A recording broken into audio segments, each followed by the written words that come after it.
Assalamualaikum warahmatullahi wabarakatuh. Bismillah, alhamdulillah, wassalatu wassalamu ala rasulillah wa ala alihi wa sahbihi wa wala ma ba'd. Ibu-ibu sekalian yang saya hormati, siang ini insya Allah kita akan membahas panduan praktis ibadah di bulan Dzulhijjah yang jadi tema utamanya. Tentu nanti bahasan-bahasan yang terkait juga akan kita singgung. Ya. Kenapa kita perlu membahas ini? Karena kebetulan kita berada di 10 hari pertama bulan Dzulhijjah, dan di beberapa bahasan kita membutuhkan penguatan semangat. Yang kedua, perlu tambahan pengetahuan, wawasan yang berhubungan dengan beberapa hal seputar ibadah di bulan Dzulhijjah ini. Nah, kita berharap mudah-mudahan ini bisa menjadi tambahan pengetahuan atau bisa menjadi bekal untuk kita semua. Ya, kita mulai dari awal bukunya.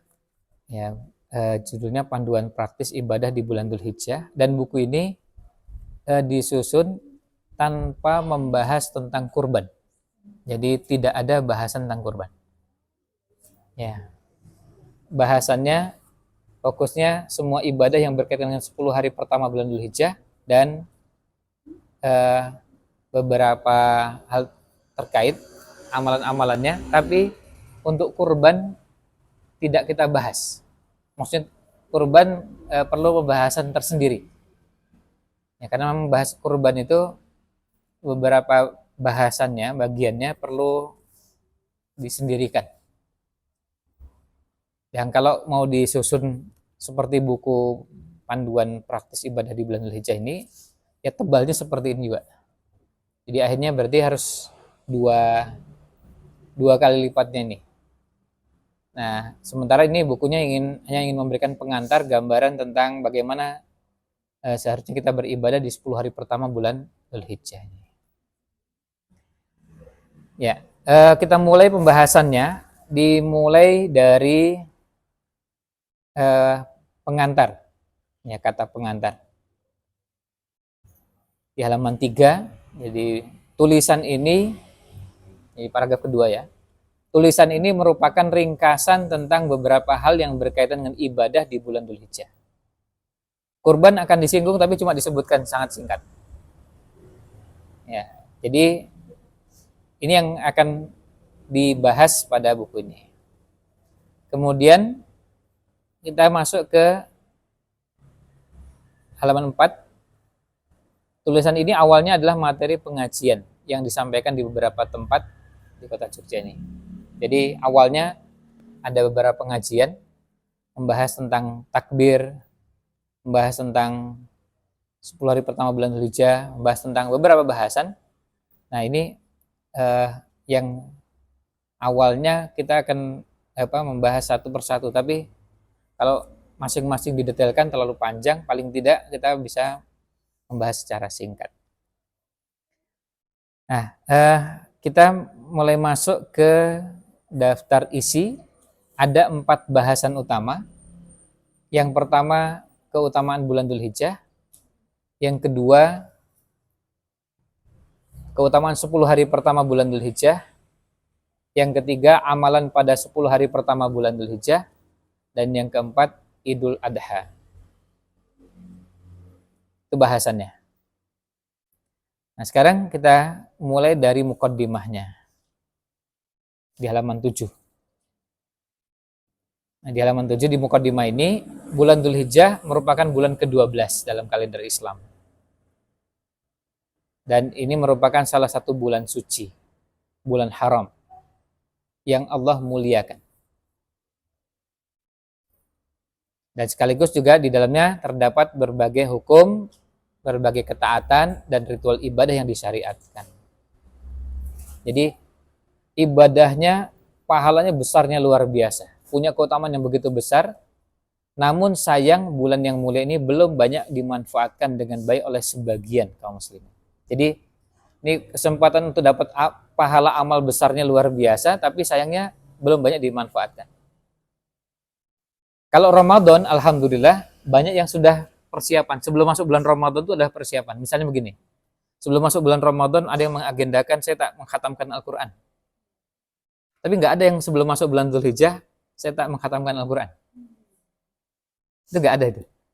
Atau mungkin, maaf, secara buat nggak ada, mungkin sangat langka. Atau jarang dibicarakan di majelis. Bahwa nanti sebelum masuk bulan Dzulhijjah, saya merencanakan sejak tanggal 1 sampai 10 khatam. Berarti per hari 3 juz. Kalau hari pertama berarti dari mulai Al-Fatihah sampai apa? Akhir surat Ali Imran. Nanti hari kedua An-Nisa, kemudian begitu seterusnya. Jadi itu namanya terencana.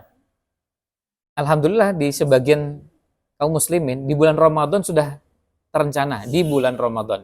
Tapi di bulan Dzulhijjah seperti tidak direncanakan. Kita aja mau apa? Padahal dari sisi keutamaannya, kalau pagi, siang, sore udah jelas. 10 hari pertama bulan Dzulhijjah seperti sekarang ini dibandingkan dengan bulan Ramadan lebih utama sekarang. Jadi kalau di bulan Ramadan kita ngaji, sekarang kita ngaji lebih utama sekarang.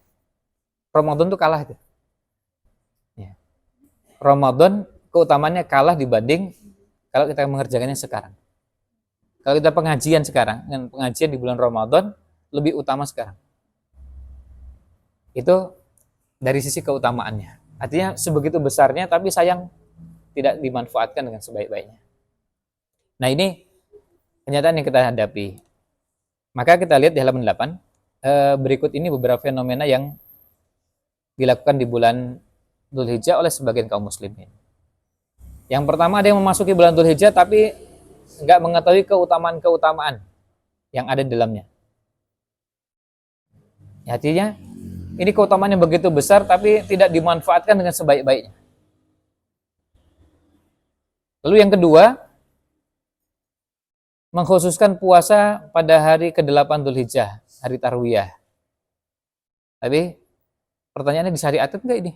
Kan begitu. Artinya mengerjakan malah yang disyariatkan malah tidak dikerjakan, ya, yang tidak disyariatkan dikerjakan. Kalau puasa Arafah ya, tapi kalau puasa Tarwiyah, ada nggak puasa Tarwiyah? Nah itu kan maksudnya puasa Tarwiyah dalam rangka mengkhususkan puasa hanya tanggal 8-nya saja. Kemudian yang ketiga, puasa hari tasyrik tanggal 11, 12, 13 karena saking semangatnya beribadah. Puasa 3 hari tengah bulan, Ayyamul Bid tanggal 13, 14, 15. Di bulan Dzulhijjah 13-nya kena. Jadi kalau di bulan Dzulhijjah Ayyamul Bidnya kapan dikerjakannya? 14, 15 saja, tanpa 13. Ya, 14 dan 15. Enggak. Nah, yang keempat, ada yang berkaitan dengan tidak memotong kuku dan rambut bagi yang akan berkurban. Ya. Yang kelima, daging kurban atau kulit kurban dijual. Ini berhubungan dengan kurbannya. Nah, nanti yang ke-6, 7, 8 ada beberapa hal yang berhubungan dengan tuntunan yang berkaitan dengan kurban. Ya. Nah, itu tentu kalau mau disebutkan contoh-contoh banyak. Sekarang kita akan coba bahas satu persatu mulai dari keutamaan bulan Dzulhijjah. Kalau membahas keutamaan, tujuannya apa? Tujuannya supaya kita lebih bersemangat mengerjakan ibadah tersebut. Kalau saya tahu keutamaan sholat tahiyatul masjid, saya akan lebih bersemangat. Ketika ada perintah, ada tuntunan, maka saya lebih bersemangat. Kalau ada keutamaan membaca ayat kursi, saya akan lebih bersemangat mengerjakannya.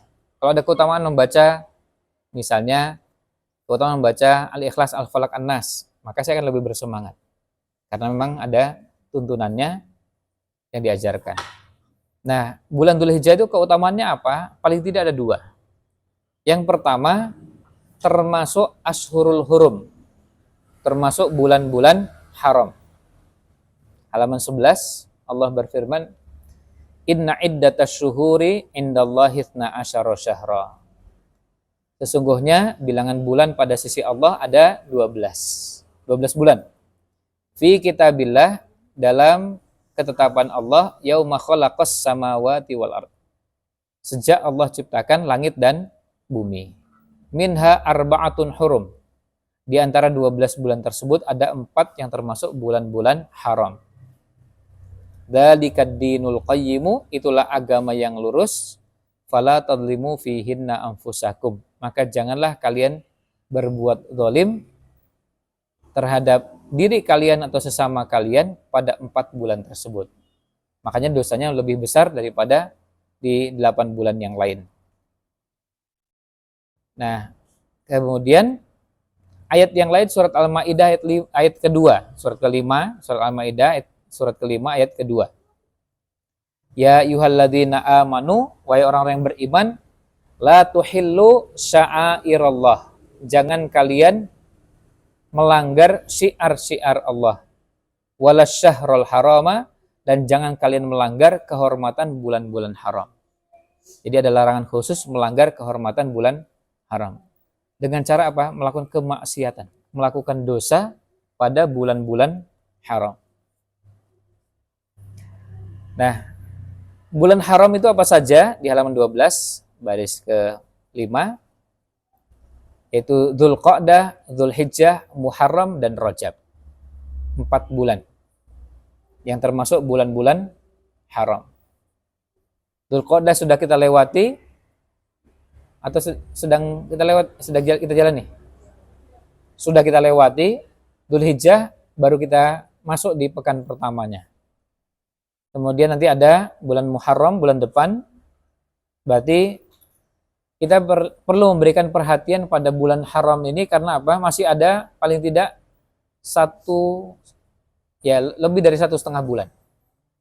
Masih ada waktu 1,5 bulan lebih di hadapan kita. Lalu yang keempat, bulan Rajab.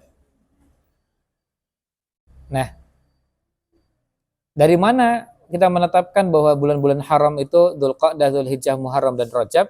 Nah, hadis di bawahnya ini. Inna zamana qad istadara ka hayatihi yauma khalaqas samawati wal ard. Sesungguhnya waktu terus bergulir sebagaimana keadaannya sejak Allah ciptakan langit dan bumi. As-sanatu itsna asyara syahra. 1 tahun itu terdiri dari 12 bulan. Minha arba'atun hurum. Ini seperti dalam Al-Quran tadi.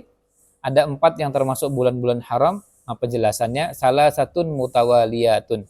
3 bulan berturut-turut. Yaitu Dzulqa'dah, wa Dzulhijjah, wal Muharram. Bulan Dzulqa'dah, Dzulhijjah, dan Muharram. Kemudian wa Rajab Mudhar alladzi baina Jumada wa Sya'ban. Dan bulan Rajab Mudhar yang letaknya antara bulan Jumadil Akhir dan bulan Sya'ban. Kenapa kok disebutkan begini? Karena dulu orang musyrikin itu biasa bulan-bulan haram itu mereka majukan atau mereka mundurkan. Jadi bulan haram itu mereka seenaknya, kalau mereka lagi kepingin mundurkan maka dimundurkan. Kalau kepingin dimajukan, dimajukan. Ya, sesuka-sukanya. Nah, itu akhirnya apa? Berdampak pada pelaksanaan ibadah haji. Berdampak pada pelaksanaan ibadah haji. Maksudnya bisa jadi tepat dan bisa jadi geser karena gara-gara kebiasaan mereka. Ya, kebiasaan orang-orang musyrikin memajukan dan memundurkan. Dan di Quran Allah sampai abadikan bagaimana kebiasaan mereka menunda bulan-bulan haram itu. Innaman nasi'u ziyadatun fil kufr.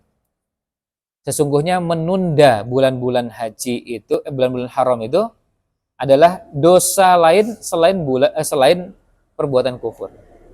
Jadi ada dosa kekufuran, lalu kemudian dosa sengaja mengubah. Masalahnya karena apa? Karena ini berhubungan dengan ibadah. Berhubungan dengan ibadah. Kalau tidak berhubungan dengan ibadah, itu saja merepotkan orang lain. Ya. Apalagi kalau berhubungan dengan ibadah yang akhirnya dampaknya kemana-mana. Nah, lihat penjelasan Ibnu Abbas di halaman 13. Sahabat Ibnu Abbas radhiyallahu anhu berpendapat bahwa dosa dan amal soleh di bulan haram lebih besar. Dosa maupun pahalanya. Jadi, perhatikan bukan lebih banyak ya. tapi lebih besar. Berarti ini berhubungan dengan kualitas, bobot ya, bukan jumlah. Nah, tabi'in yang bernama Qatadah bin Di'amah As-Sadusi mengatakan kedzaliman di bulan haram lebih besar kesalahannya dan dosanya daripada kedzaliman di bulan lain. Jadi kalau berbuat dolim sekarang dengan berbuat dolim 2 bulan yang lalu lebih besar dosanya sekarang. Nah, ini berkaitan dengan bulan haram atau Ashhurul Hurum. Yang kedua, Dzulhijjah termasuk bulan haji. Maka kita sekarang menyaksikan bagaimana jamaah haji sudah berada di tanah suci, hampir semuanya, belum 100%, tapi hampir semuanya sudah berada di kota Mekah, dan sebagian berangsur-angsur meninggalkan Madinah menuju Mekah. Al-Hajju Ashhurum Ma'lumat. Haji itu pada bulan-bulan yang telah ditetapkan. Nah, lihat penjelasannya di halaman 14. Jumhur fuqaha berpendapat bahwa bulan haji itu Syawal, Dzulqa'dah, dan 10 hari pertama bulan Dzulhijjah. Tapi yang lain berpendapat Syawal, Dzulqa'dah, dan Dzulhijjah. Maksudnya 1 bulan penuh. Nah, maka sudah jelas 10 hari pertama bulan Dzulhijjah merupakan bulan haji, sekaligus bulan haram. Itu kesimpulannya.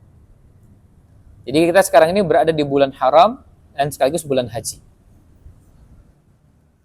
Ini berkaitan dengan keutamaan. Sekarang masuk ke bab yang kedua. Keutamaan 10 hari pertama bulan Dzulhijjah. Apa keutamaannya? Kita lihat dari beberapa ayat Al-Quran dan hadis. Yang pertama di dalam surat Al-Fajr. Ayat kedua. Wal fajri walayalin asyr. Demi fajar dan malam-malam yang jumlahnya 10. Lihat penjelasannya, halaman 17. Kebanyakan ahli tafsir, diantaranya Ibnu Abbas, Abdullah bin Zubair, kemudian kalau tabi'in ada Mujahid,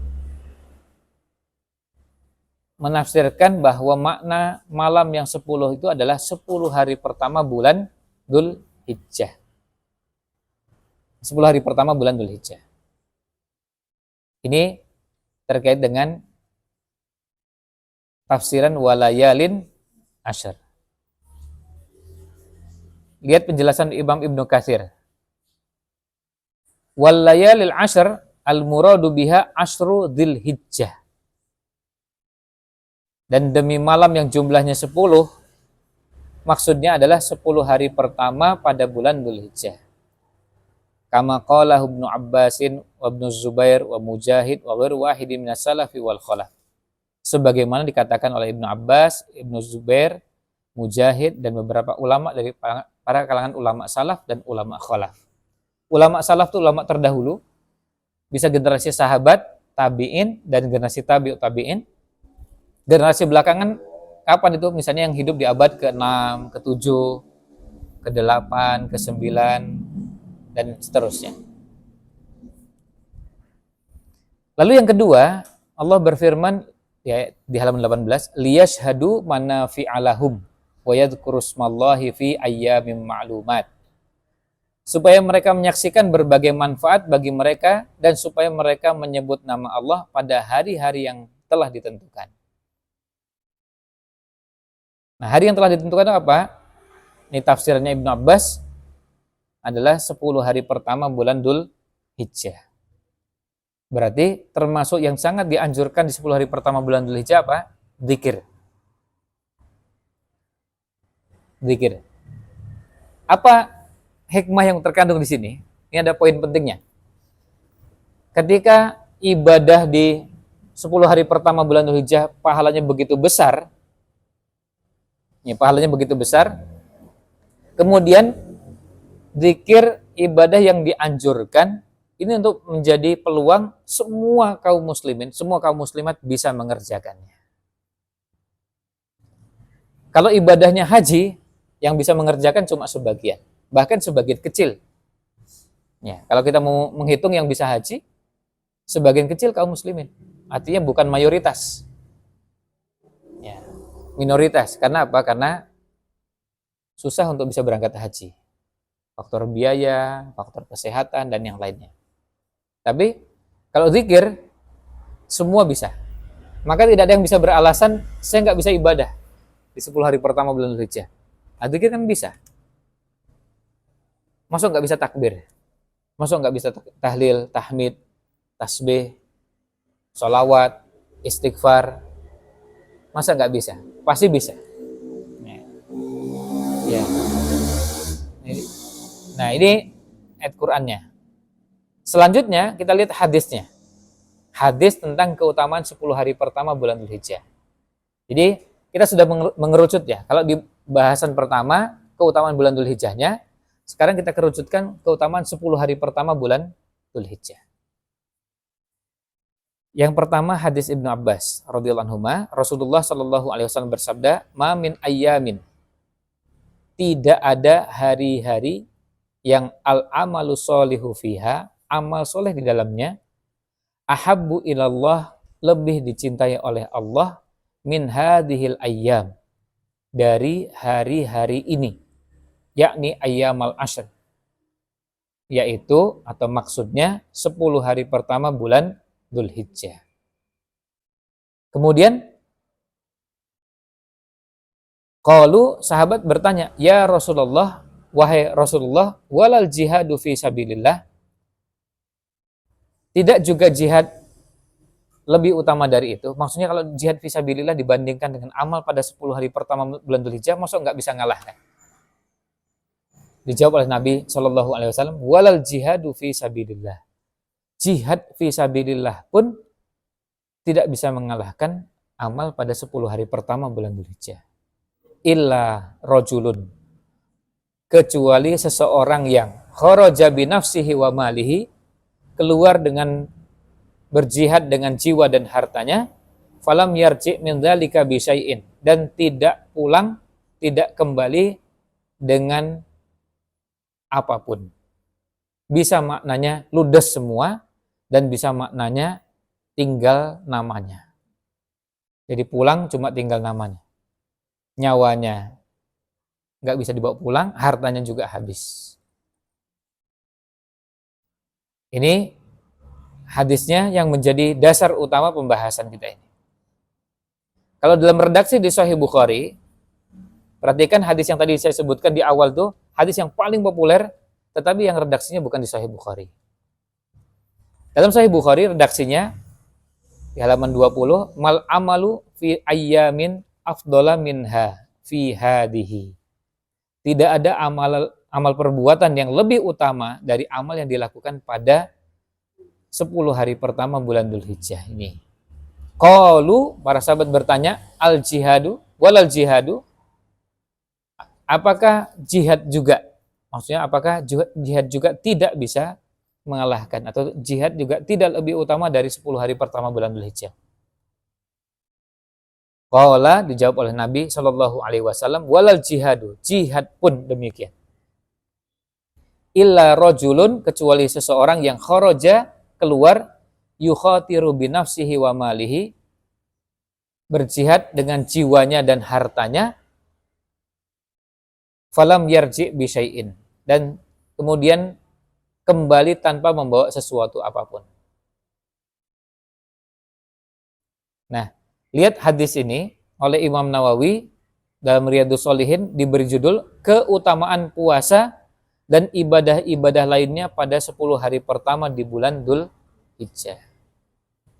Di secara khusus langsung nyebut keutamaan puasa dan ibadah-ibadah lainnya. Kalau Imam Ibnu Rajab Al-Hambali mengatakan hadis Ibnu Abbas di atas menunjukkan bahwa amalan di 10 hari pertama bulan Dzulhijjah lebih dicintai oleh Allah daripada amalan hari-hari lainnya tanpa ada pengecualian. Jadi semua kalah. Bayangkan, Ramadan aja kalah. Apalagi bulan, misalnya bulan Safar, bulan Rabiul Awal, itu semuanya kalah dengan amal pada 10 hari pertama bulan Dzulhijjah. Maka target yang ingin kita capai dari pengajian kita ini adalah semangat untuk beramal setelah kita tahu ini amalannya lebih utama. Ya, termasuk kalau pengajian. ya harusnya lebih semangat hadir pengajian. Karena apa? Karena pahalanya lebih besar. 2 pekan yang lalu kita pengajian. Dan mungkin durasinya sama. Dan itu pahalanya besar. Tapi lebih besar sekarang. Karena di 10 hari pertama bulan Dzulhijjah. Dan begitu seterusnya. Ngaji, zikir, dan amal soleh lainnya. Ini hadis di Sahih Bukhari. Kemudian berikutnya. Nomor 2, Imam Ahmad meriwayatkan dalam musnadnya dari Ibnu Umar radhiyallahu anhuma. Nah, redaksi hadisnya sabda Nabi sallallahu alaihi wasallam, "Ma min ayyamin a'dhamu." Yang bisa diberi garis adalah pada kata a'dhamu. Tidak ada hari yang lebih agung. Kalau hadis sebelumnya itu menyebutkan dengan ahabbu, lebih atau gini, biar sama bisa diberi garis ya, beri tanda supaya kemudian kita lihat 3 redaksi hadis ini masing-masing memberikan penekanan berbeda. Di halaman 18 baris kedua dari bawah, di situ disebutkan ahabbu ilallah. Ahabbu artinya lebih dicintai. Ini yang pertama, bahwa amal di hari-hari ini lebih dicintai oleh Allah. Nah, kalau dengan bulan lalu, lebih dicintai. Lalu di halaman 20, baris pertama dari atas, mal amalu fi ayyamin afdola. Afdol artinya apa? Lebih utama. Nah, yang ketiga di halaman 21, ma min ayyamin a'dhamu indallah. A'dham berarti lebih agung. Tidak ada hari-hari yang amal lebih, ya amal soleh lebih agung. Wala ahabbu ilaihi. Nah, ahabbunya sama dengan hadis sebelumnya. Dengan hadis pertama. Lebih agung, lebih dicintai. Al-amalu fihinna min hadhil ayyam. Amal pada hari-hari tersebut lebih agung, lebih dicintai oleh Allah daripada amal min hadhil ayyamil ashr, pada 10 hari pertama bulan Dzulhijjah. Nah, bedanya pada redaksi ini ada tambahan fa'aksiru fihinna, perbanyaklah pada 10 hari pertama bulan Dzulhijjah ini natahlil wat takbir wat tahmid. Perbanyaklah tahlil, takbir, tahmid. Perbanyaklah tahlil, takbir, dan tahmid. Nah, nanti akan kita bahas di belakang redaksinya seperti apa. Tahlil, takbir, dan tahmidnya nih. Tahlil maksudnya ucapan la ilaha illallah, takbir Allahu Akbar, tahmid alhamdulillah atau walillahil hamd. Nah, ini hadisnya. Kemudian sahabat Abdullah bin Qurat meriwayatkan bahwa Rasulullah Shallallahu Alaihi Wasallam bersabda, Inna a'dhamal ayyam. Ini yang keempat. Kalau tadi lebih agung, ini kalimatnya a'dhamal ayyam, hari yang paling agung. Bukan lebih agung, hari yang paling agung. Jadi kalau mau dipilih mana yang paling agung, ya sekarang ini. Indallahi tabaraka wa ta'ala, di sisi Allah Ta'ala adalah Yaumun Nahri, yaitu hari Nahar, hari Idul Adha, wa thumma Yaumul Qar, kemudian Yaumul Qar. Yaumul Qar itu hari sesudah hari Nahar. Berarti tanggal berapa? Ya, hari tanggal 11-nya.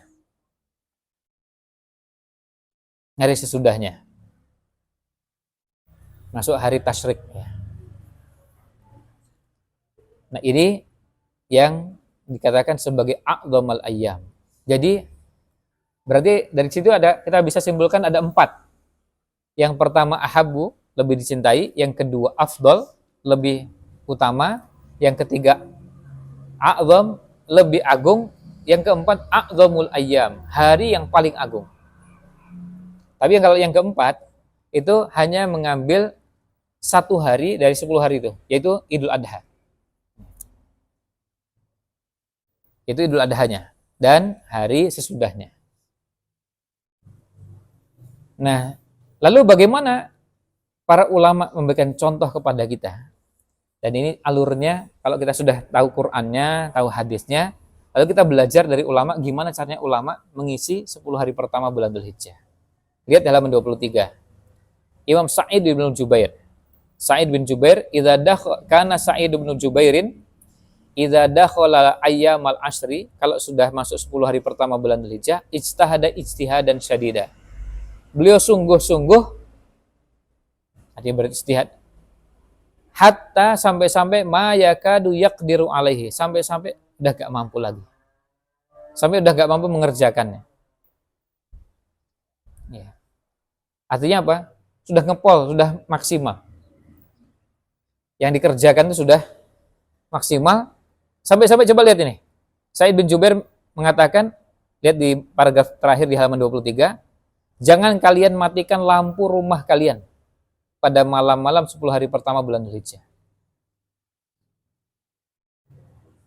Ini untuk menggambarkan aktivitas yang terus-menerus, ibadah terus. Misalnya apa? Malam-malamnya isi baca Quran. Diisi apa? Diisi zikir. Sesekali diselangi dengan apa? Sholat. Setelah itu apa? Baca buku kalau sekarang. Jadi diisi dengan ibadah terus. Sampai-sampai apa? Lampunya tidak dimatikan. Ini adalah ungkapan untuk menggambarkan kesungguhan dalam menjalankan ibadah. Sampai-sampai sudah tidak ada lagi yang dikerjakan, karena lihat keterangannya agar bisa terus beribadah. Jadi lampunya jangan dimatikan.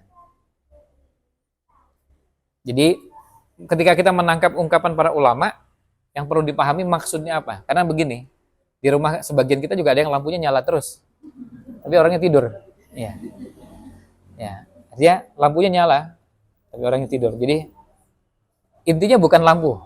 Ya, itulah karena dulu sudah jadi kebiasaan para ulama, kalau namanya malam hari itu lampu dimatikan. Pada saat apa? Pada saat tidur. Ya, pada saat tidur itu lampu dimatikan. Dan itu yang menguatkan itu diantaranya apa? Diantaranya ketika misalnya Nabi SAW ketika tidur bersama istrinya, terus kemudian Aisyah pada saat ketika tidur terbangun di malam hari, nggak bisa lihat suaminya di sampingnya. Karena apa? Karena gelap. Kemudian apa yang dilakukan? Kemudian dengan tangannya kemudian lalu mencoba untuk mencari. Nah, dia mencari dengan tangannya karena apa? Karena gelap. Kalau seandainya terang kan langsung kelihatan. Nah, ini untuk menunjukkan bahwa itu menjadi kebiasaan yang umum dilakukan oleh para ulama, berangkat dari contoh dari Nabi Muhammad SAW. Sekarang kita lihat contoh yang lain. Halaman 24. Imam Abu Zur'ah Ar-Razi rahimahullah. Al-Bardai menyebutkan dalam bukunya yang berisi pertanyaan-pertanyaan kepada Imam Abu Zur'ah Ar-Razi. Beliau berkata, saya bertanya kepada Imam Abu Zur'ah Ar-Razi hadis Ibnu Abi Halah yang berisi sifat Nabi Muhammad SAW pada 10 hari pertama bulan Dzulhijjah. Beliau enggan membacakannya kepadaku. Beliau mengatakan di dalamnya ada perkataan atau pembahasan yang saya takut kalau itu tidak sahih. Ketika saya desak, beliau menjawab, tundalah sampai keluar dari 10 hari pertama bulan Dzulhijjah. Karena saya tidak senang menyampaikan hadis seperti itu pada 10 hari pertama bulan Dzulhijjah. Maksudnya hadis Abu Ghassan dari Jami' bin Umar, ya. Itu karena khawatir hadisnya tidak sahih, beliau tidak ingin 10 hari pertama bulan Dzulhijjah ternodai dengan perbuatan atau dengan menyebutkan sesuatu yang tidak pantas untuk disampaikan. Padahal ini pembahasannya ilmu. Ini saking pekanya, saking hati-hatinya. Dan beliau bilang, nanti kalau sudah keluar 10 hari pertama bulan Dzulhijjah, tak jawab.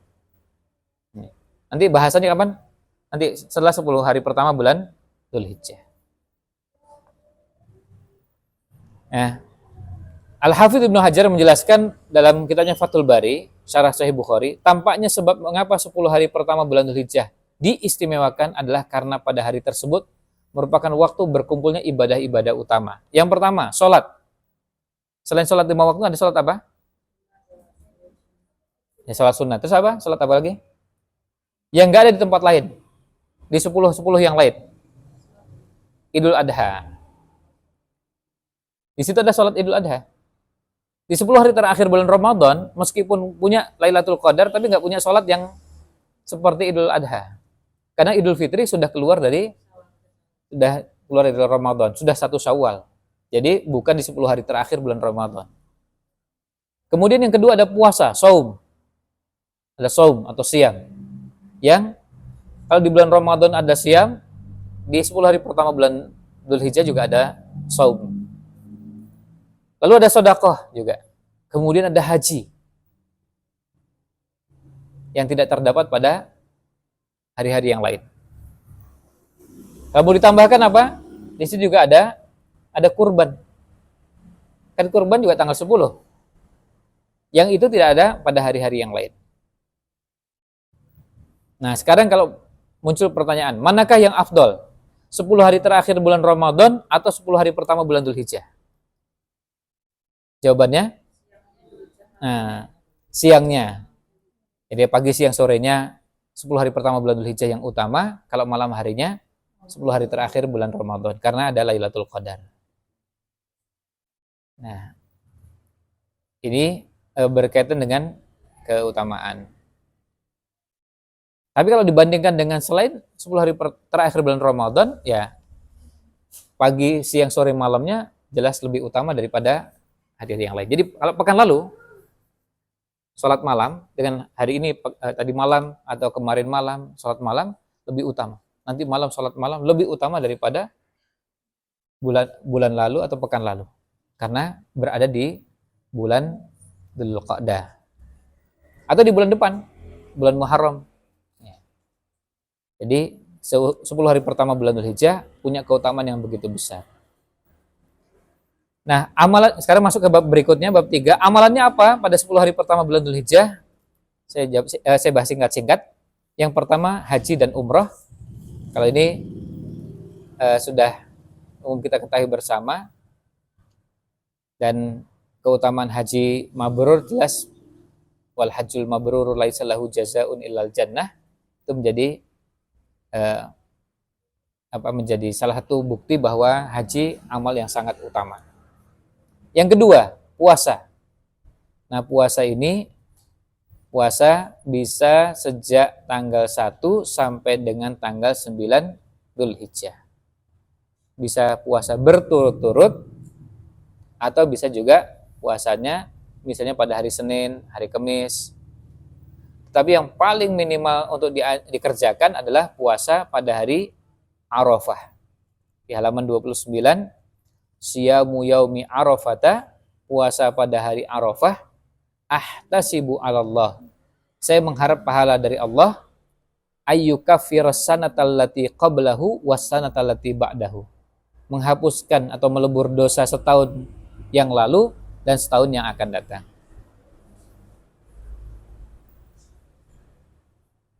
Nah, ini keutamaannya. Lihat di paragraf paling terakhir di halaman 29, ada yang menyebutkan hadis yang mengatakan orang yang berpuasa hari Tarwiyah maka baginya pahala puasa 1 tahun. Ini hadisnya palsu. Ya. Seperti kata Imam Ibnu Jauzi dalam Al-Mawdu'at, kata Imam Suyuti dalam Al-Masnu', kata Imam Asy-Syaukani bahwa itu hadisnya palsu. Nah, maka boleh nggak puasa tanggal 8? Kalau puasa tanggal 8 itu dalam rangkaian, misalnya orang puasa tanggal 1, 2, 3, 4, 5, 6, 7, 8, 9, puasa tanggal 8 boleh. Tapi kalau puasanya dikhususkan sengaja hanya puasa tanggal 8 saja, nah itu yang nggak boleh. Ya. Kemudian yang ketiga C, halaman 30, takbir. Ya. Takbir dan dzikir. Tadi ayatnya di surat Al-Hajj 28, wa yadhkurusmallahi fi ayyamin ma'lumat, dan supaya mereka menyebut nama Allah pada hari-hari yang telah ditentukan. Dan tadi tafsirannya, hari yang telah ditentukan itu adalah 10 hari pertama bulan Dzulhijjah.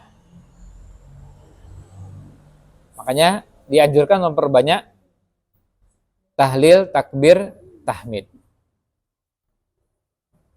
Nah, kemudian halaman 31, Imam Bukhari menuturkan bahwa Ibnu Umar dan Abu Hurairah radhiyallahu anhum keluar ke pasar pada 10 hari pertama bulan Dzulhijjah. Seraya mengumandangkan takbir, lalu orang-orang pun mengikuti takbirnya. Jadi sengaja keluar ke pasar dengan tujuan supaya orang juga bertakbir. Akhirnya gema takbir itu membahana karena takbirnya beliau berdua. Nah, bagaimana redaksi takbirnya? Yang paling populer seperti ini. Allahu Akbar, Allahu Akbar. La ilaha illallah, wallahu akbar. Allahu Akbar walillahil hamd. Di sini ada 3 yang disebutkan dalam hadis di Musnad Imam Ahmad tadi, tahlil, takbir, tahmid. Kita lihat satu persatu. Allahu Akbar, takbir. Allahu Akbar, takbir. La ilaha illallah, tahlil. Wallahu Akbar, takbir. Allahu Akbar, takbir. Walillahil hamdu, tahmid. Jadi 3-3-nya ada. Tahlil, takbir, tahmid, semuanya ada. Nah, dianjurkan untuk dikeraskan. Jadi maksudnya bukan dalam hati, tapi dikeraskan. Sehingga orang-orang juga bertakbir di pasar, di rumah, di jalan, di masjid, dan tempat-tempat lainnya. Nah, ini yang dimaksud dengan takbir. Nah, sejak kapan? Sejak tanggal 1. Artinya apa? Hari-hari ini perbanyak takbir. Dan waktunya bebas. Pagi, siang, sore, malam bisa. Tempatnya juga bebas.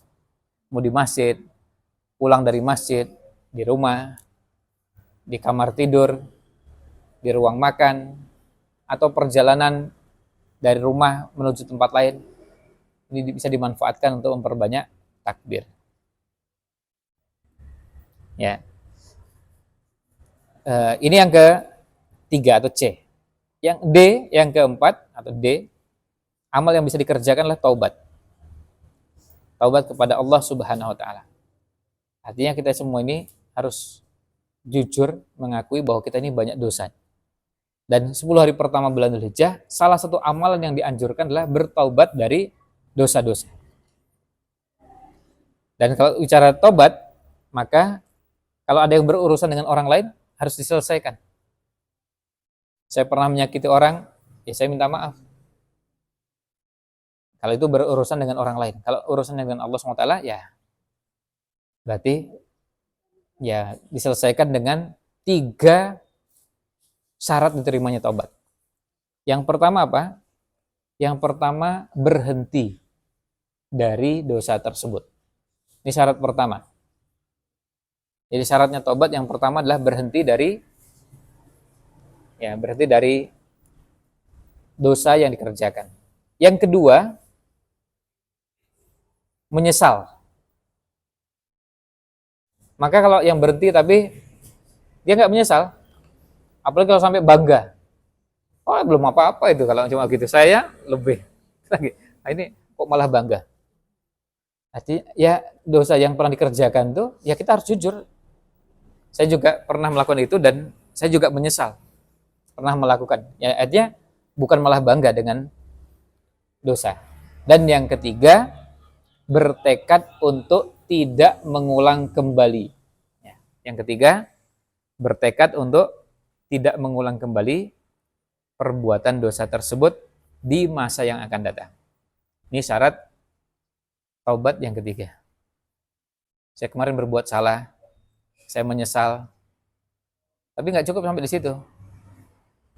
Lalu ada pikiran, insya Allah nanti ngulang lagi ya, ini bukan taubat ini namanya. Kalau masih ada keinginan, masih ada niat mau mengulang, nah berarti belum betul-betul bertaubat. Kalau betul-betul bertaubat, ya bertekad akan berhenti. Gimana caranya? Ya nanti diatur. Kemudian gimana waktunya direncanakan. Pokoknya saya mulai berhenti karena belum bisa meninggalkan 100%, ya paling enggak mengurangi sampai betul-betul berhenti. Misalnya gini, kalau ada sebuah dosa yang dikerjakan sehari sampai 20 kali, kurangi sampai 10, kurangi lagi sampai tinggal 5, kurangi lagi sampai tinggal begitu seterusnya. Jadi betul-betul bertekad untuk meninggalkan. Yang E, memperbanyak amal soleh ini, ya pokoknya semua amal soleh apa saja.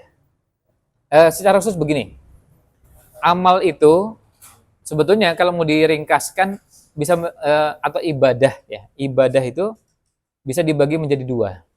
Yang pertama namanya ibadah lazimah. Ya, ibadah lazimah itu artinya ibadah yang dikerjakan hubungannya antara seorang hamba dengan Allah Subhanahu wa taala. Itu namanya ibadah lazimah.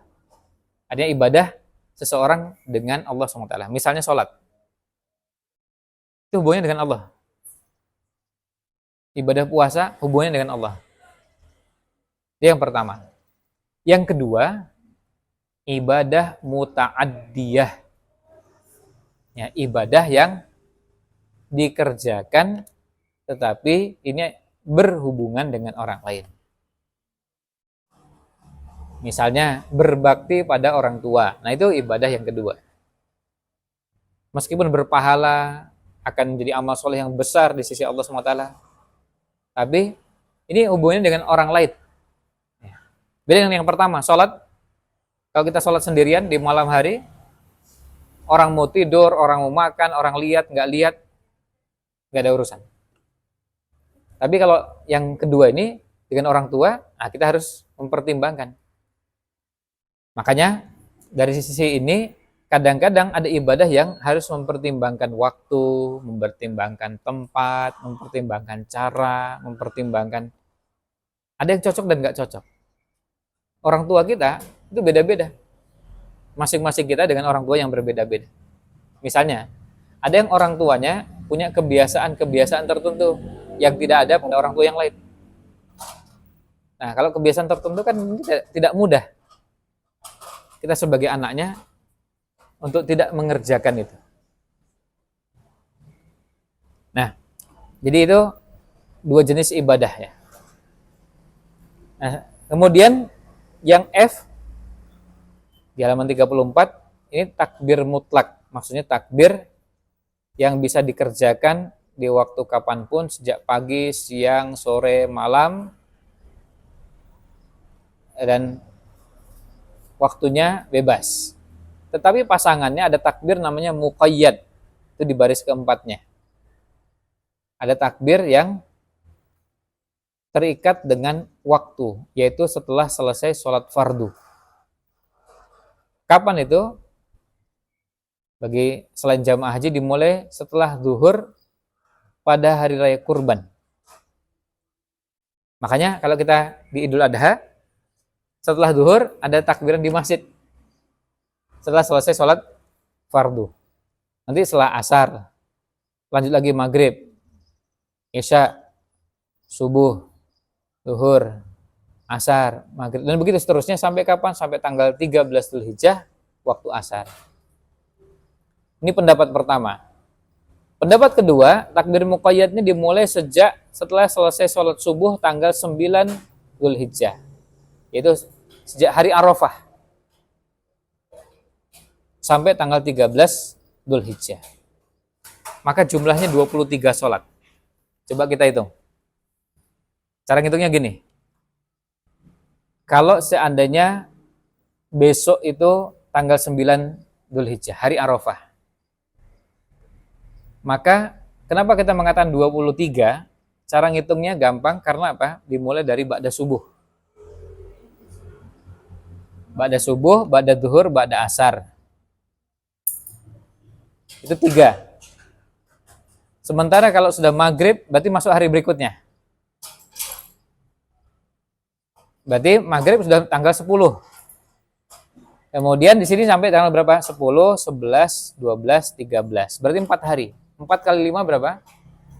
20. Tambah 3, 23. Jadi cara menghitungnya seperti itu. Atau boleh juga cara menghitungnya begini. Cara menghitungnya, ya paling gampang kan berarti sudah subuh, zuhur, asar, maghrib, isya. Subuh, zuhur, asar, maghrib, isya. Subuh, zuhur, asar, maghrib, isya. Dan itu dilakukan selama 4 hari. Hari kelimanya subuh, zuhur, asar. Ya hasilnya juga nanti 23. Nah, jadi ada dua pendapat tentang awalnya. Ada yang mengatakan sejak hari Arafah, ada yang mengatakan setelah hari Id, ya. Maaf, pada hari Id setelah kurban. Jadi pada hari Id tanggal 10 Dzulhijjah, mulai dari zuhurnya, kemudian asar, dan seterusnya. Itu kapan dikerjakannya? Setelah selesai sholat fardu. Jadi kalau kita ke masjid, biasa dikerjakan setelah selesai sholat, kemudian takbir. Kadang-kadang imam menggunakan mic-nya, lalu bertakbir, dan akhirnya gema takbir terdengar di masjid, dan ada yang sengaja suaranya dikeluarkan supaya takbirnya terdengar oleh masyarakat. Kemudian yang G, kurban. Nah, kurban, lihat kurban Nabi Shallallahu Alaihi Wasallam, kualitasnya. Annan Nabiya Shallallahu Alaihi Wasallam, sesungguhnya Nabi Shallallahu Alaihi Wasallam, doha bikabshaini amlahaini akornaini, berkurban, menyembelih hewan kurban 2 ekor kambing, 2 ekor domba jantan berwarna putih dan bertanduk. Kemudian zabahahuma biyadihi, dan Nabi Shallallahu Alaihi Wasallam menyembelih sendiri, menyembelih langsung.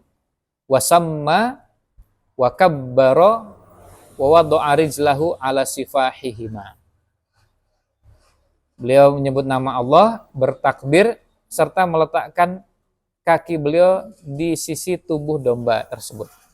Jadi setelah ditidurkan, lalu beliau meletakkan kakinya di sisi tubuh domba tersebut. Nah, sekaligus juga ini supaya kita pahami bersama, kalau di kita nyembelih itu biasanya bareng-bareng yang megang berapa orang gitu. Orang sana tuh satu kambing ya 1 orang aja. Jadi 1 kambing ya 1 orang, maka ditahan pakai kaki. Kemudian nyembelih. Di kita bertiga. Ya. Kadang-kadang sampai berempat, dengan yang keempat yang nyembelih. Sana 1 orang, 1 kambing. Nah, itu sebabnya kenapa kemudian sampai disebutkan nahan pakai kaki. Jadi nahan kaki karena apa? Karena dengan kakinya itu nahan supaya hewannya nggak bergerak. Nah, itu yang dilakukan oleh Nabi SAW. Kemudian yang H, ini amalan juga, tidak mencabut atau memotong rambut dan kuku bagi yang hendak berkurban. Hadisnya di Sahih Muslim dari Ummu Salamah, idza ra'aitum hilala dzulhijjah, jika kalian melihat hilal, maksudnya awal bulan Dzulhijjah, wa arada ahadukum ayyudhhiya, dan salah seorang di antara kalian hendak berkurban, falyumsik an sya'rihi wa adfarihi, maka jangan memotong, bisa juga jangan mencabut rambut dan kukunya. Dalam riwayat yang lain sebutkan fala ya'khud min sya'rihi wala min adfarihi hatta yudhhiya. Jangan memotong atau mengambil sedikit pun dari rambut dan kukunya sampai dia berkurban. Lihat hikmahnya. Hal ini menyerupai orang yang menunaikan ibadah haji yang membawa hewan kurban. Wala tahliku ru'usakum hatta yablughal hadyu mahillah. Dan jangan kalian mencukur rambut kepala kalian sebelum hewan kurban itu tiba di tempat penyembelihannya.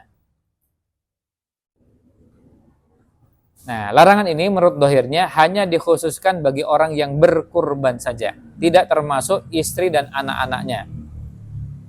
Kecuali jika masing-masing berkurban, maka larangan ini berlaku juga untuk semuanya. Artinya untuk yang berkurban. Yang H, kemudian yang I, melaksanakan sholat Idul Adha. Ini sudah umum dan biasa kita kerjakan. Dan yang terakhir, amalan berikutnya adalah yang sering diistilahkan dengan makna takwa, menjalankan perintah dan menjauhi larangan. Di pada 10 hari pertama bulan Dzulhijjah kita dianjurkan untuk menjalankan semua perintah dan menjauhi larangan.